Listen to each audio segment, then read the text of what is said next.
ভোলায় ব্যবসায়িকভাবে জনপ্রিয় হয়ে উঠেছে হ্যাচারিতে পোনা উৎপাদন। এর মাধ্যমে ব্যাপক সাড়া ফেলেছে ভোলার মামুন।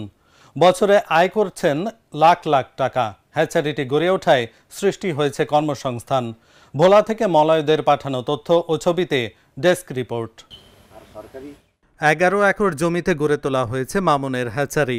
2010 সাল থেকে ভোলার এই হ্যাচারিতে তেলাপিয়া, পাঙ্গাস সহ বিভিন্ন দেশি বিদেশি মাছের পোনা উৎপাদন করা হচ্ছে। ডেনমার্কের প্রজেক্ট ডানিডার উৎসাহ ও সহযোগিতায় এবং স্থানীয় মাছ চাষিদের কথা মাথায় রেখে যাত্রা শুরু করে প্রতিষ্ঠানটি। ভোলাসহ দেশের বিভিন্ন অঞ্চল থেকে পোনার অর্ডার আসে মামুনের হ্যাচারিতে।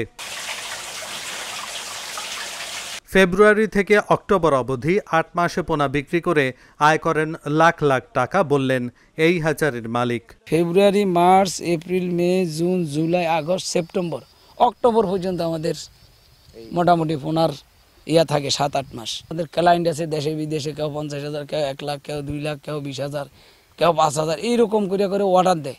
অর্ডার দিলে আমরা ধরেন এই সপ্তাহে 2 লাখ পোনা দিলাম, ম্যাচুইড হয়েছে, এটার আর ট্রিটমেন্ট লাগবে না, তখন ওরা আমরা অক্সিজেন ব্যাগে করে দিয়ে দিই, ওরা তাদের জায়গায় তারা এখান থেকে আসা তারা নিয়ে যায়, আর যেটা দূরে ওটা আমরা পাঠাইয়া দিই। 70 থেকে 80 জন লোক এই হ্যাচারি থেকে পোনা কিনে নিয়ে ব্যবসা করে জীবিকা নির্বাহ করছেন।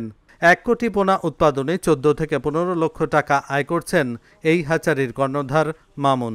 1 লাখ পোনাতে আমরা 40-45 হাজার টাকা খরচ যায়, আমরা দেন 60 হাজার টাকা পর্যন্ত 15-16 হাজার টাকা এক পিস যায়। টোটাল এভারেজ আমরা দেখলাম যদি আমরা 1 কোটি পোনা উৎপাদন করি, আমার 14-15 লাখ টাকা বছরে আমার থাকে ইনশাল্লাহ। এই হ্যাচারিতে স্থায়ীভাবে 10 জন ছাড়াও আরো বেশ কিছু শ্রমিক কাজ করছেন।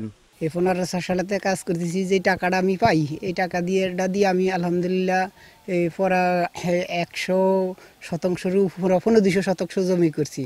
এরপর আমার 3 মেয়ে 2 ছেলে, এগুলো পড়ালেখা করছি, বিবাহ শাদী দিয়েছি, দেয়া এই টাকাটা দিয়ে সাপোর্টিং করতেছি। আবার আমার হজও করছি। এখানে কাজ করি আল্লাহর মতে ভালো ইনশাল্লাহ। মোটামুটি আসছি তো আপনার প্রায় হয়েছে, এখন তো এই বছর প্রথম থেকে আসছি। এখন এখানকার পরিস্থিতি ভালো, খারাপ না। হ্যাচারির যা সরঞ্জামপত্র সব কিছুই ঠিক আছে। আমরা ডিম মূলত হলে আমাদের ব্রোটের যে তেলাপিয়া মাছের ডিম কালেকশন করা, ডিম কালেকশন করে মোটামুটি অবস্থা ভালো, হ্যাচারির অবস্থা ভালো। আমরা এখানে 10-15 জন লোক কাজ করি। আমরা এখান থেকে স্যালারিও খুব ভালো পাই। আমরা বাড়ি এখান থেকে টাকা স্যালারি নিয়ে বাড়ি করে দিয়ে বাড়ি করে খুব ভালো চলে আর কি। কাজ কাম করে ভালো আলহামদুলিল্লাহ, ভালো। এখান থেকে টাকা পাঠাই ফ্যামিলিকেও তো ভালোভাবে চলে আর কি। এইটা অনেক আমাকে এলাকাটা খুব ভালো হয়েছে। এইটার তেনে আমরা মাছ টাছ নিয়ে পুষ্কুনিতে সারি, আর আমাদের দেশের মানুষ কিছু খাটে, এগো সংসারে ইয়া দিয়ে চলে, এগো কাজ করিয়ে। মামুনকে পোনা উৎপাদনের জন্য বিভিন্ন টেকনিক্যাল সহায়তা দেওয়া হচ্ছে বলে জানান এই কর্মকর্তা।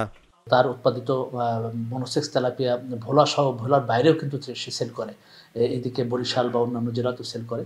তো আমরা যদি এই প্রোডাকশনটাকে আরও বাড়াইতে পারি, তার সাথে আমরা কথা বলেছি, তার টেকনিক্যাল বিষয়গুলো নিয়ে আমরা আলোচনা করেছি। তো এটা প্রোডাকশন যদি বাড়াইতে পারি, তো ভোলাতে যেমন একদিকে তেলাপিয়ার উৎপাদনটা বাড়বে এবং মানুষ খেতে পারবে, পাশাপাশি কিন্তু এই মাছগুলো আমরা এই ভোলার বাইরেও কিন্তু এটাকে সেল করতে পারবো। তাতে কী হবে, ভোলাতে কিন্তু অনেক প্রাইভেট এন্টারপ্রেনার তৈরি হবে, যেহেতু মৎস্য চাষের একটা বিশাল সম্ভাবনা রয়েছে এখানে, এবং এখানে প্রায় আপনার 8 থেকে 10 হাজার হেক্টর জায়গা আছে যেখানে মাছ চাষযোগ্য। তো এই জায়গাটাকে যদি আমরা বিভিন্ন মাছে চাষ করতে পারি এবং ওর পাশাপাশি অন্যান্য হ্যাচারি ডেভেলপ করতে পারি, তাহলে কিন্তু মৎস্য চাষে সমৃদ্ধ হবে, পাশাপাশি উন্মুক্ত জলাশয়ের যে মাছ, এটারও কিন্তু সংখ্যা বৃদ্ধি পাবে। হ্যাচারির মালিক মামুন সৃষ্টি করেছেন কর্মসংস্থান, অবদান রেখে চলেছেন মৎস্য উৎপাদনে, নিজে হয়ে উঠেছেন একজন সফল উদ্যোক্তা। মামুনের মতো এভাবেই দেশে আরও উদ্যোক্তা সৃষ্টি হোক, এমনটাই প্রত্যাশা সকলের। Dhaka journal news desk.